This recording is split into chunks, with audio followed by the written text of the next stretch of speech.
Hey everybody, welcome to my channel. I hope you are having a wonderful day. So today I'm jumping on here and I want to show you guys a great recipe that you can add on to your pizza night or just make for your kids or just enjoy for yourself, right? So we're just making a really simple cheesy garlic breadstick recipe. And again, like always, it's going to be all the information that I use, products, recipes are going to be pinned down below in the description. So whether you're enjoying this directly off of YouTube or off of a party, I hope you love the recipe when you try it and definitely learn something, okay? So I have my oven preheating to 425, and right now I'm actually using my stone bar pan versus like my round stone or my grill stone or anything like that. And that's only because today I am using refrigerated pizza crust, and because it's easier to roll out and work with in a rectangle, okay? So I went ahead and put a little bit of oil down in my bar pan. No big deal. It's always good to do that just with pizza crust. And then I'm gonna just stretch it out and push it out using our baker's roller. A must have for any kind of pizza crust, I feel like. Pie crust, you know, anything like that. And just kind of work it into all the little grooves and crevices in the stone. Okay, the next thing I want to do before it goes into the oven and bakes for a little bit is I want to pierce it or dock it, okay? So the trick to that is this little guy comes inside our baker's roller, right? And I'm just going to take all my frustrations out from the day. I really don't have any though. And go ahead and pierce or dock my dough. What this does, if you like your dough flatter, thinner, you know, things of that nature, you really want to pierce it. If you like it more bubbly and thicker and puffy or whatever, you don't want to dock it, okay? You don't want to pierce it, okay?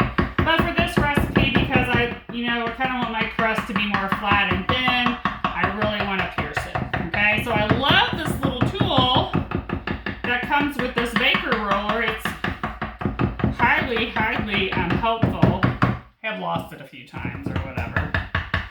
Okay, but you know, this is a great thing too that the kids can do. They can, I mean, they probably go a little crazy on it too, right? But they can just pierce it like so. Okay, if you can see all those little bitty dots in there, that's what it looks like.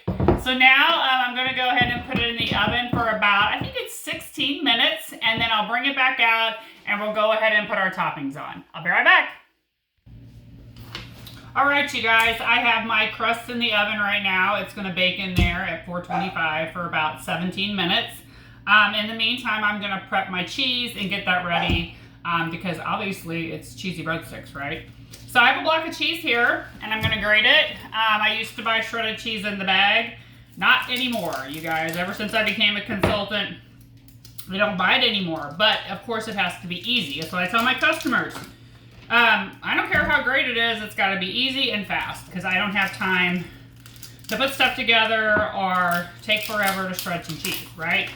Couple things about block cheese if you didn't know it. It's more cost-effective for us. It cooks, tastes, and melts better. And there's no cellulose or sawdust. So that's that stuff that's in the bag cheese that keeps it from sticking together. When you get block cheese, it doesn't have that, okay? So the tool that I'm going to use is our coarse grater. It looks like this, okay? Has 3 positions. This is storage for when it's in your drawer. It opens up halfway like this to easel position, which is for your cutting board, which is what I normally use. Then, of course, it opens up completely flat like that. So if you're shredding something like over pizza or you're adding extra cheese to it, it does open completely flat. Take the guard off, put it to the easel, take your block of cheese, and just start going down the grater, okay? Anybody can shred cheese in less than a minute, literally a block of cheese. And an 8-ounce block of cheese is 2 cups. Okay, just so you guys know that if you didn't. Shred this entire block of cheese, less than a minute, throw it in a container, use it for my recipe, and you are good to go. And I mean, anymore, if you ever cook with block cheese, you will never, ever go back to that bag stuff, okay? All right, so if seeing this is kind of freaking you out because these grates are pretty sharp. I usually don't use it. I'm kind of mechanically challenged and impatient, but it does come with a really cool guard for protection, okay? If you have kids, grandkids around, you can put the guard on top of the track, like tray on top of the track, put your cheese or whatever you're grating in here, and then use that to go down and grate your cheese or whatever. I don't do that too because if I do it this way, I get to eat the last piece of cheese, you guys, right? Okay, so grate your cheese this way. Don't ever buy that bag stuff anymore. But this is our cheese that we're gonna put on the pizza. It is a full block, 8 ounces of mozzarella. I'm also gonna go ahead and add, shred about, a half a cup or so of Parmesan cheese. I have it right here. I just gotta shred that too. And as soon as the crust is done, we'll go ahead and add our toppings. See you in a minute.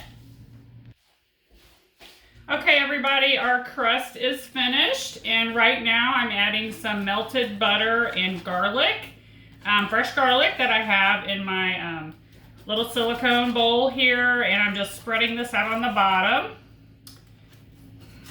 And like I said, we baked it for about, it was about 16 minutes. And oh gosh, it smells good.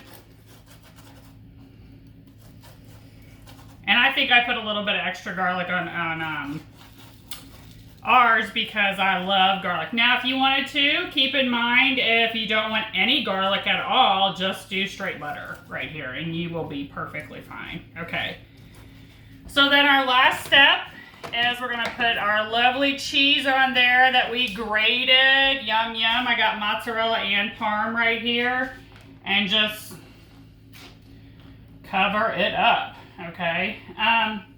Couple things that I would consider adding, I'm not going to tonight though, is maybe some pepper on top of this, but I don't know if everybody in the family would like that, so.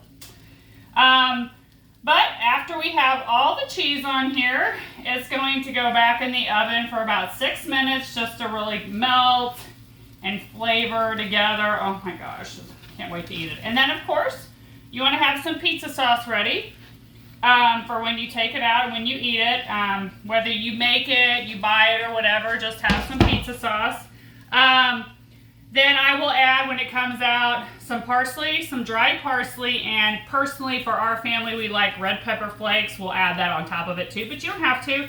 It's just completely what you like and what your family likes. But that is how simple and easy it is to make cheesy garlic breadsticks, right? All right, so like I said, all the information, products, and recipes will be in the description, and I will talk to y'all soon. Thanks a bunch.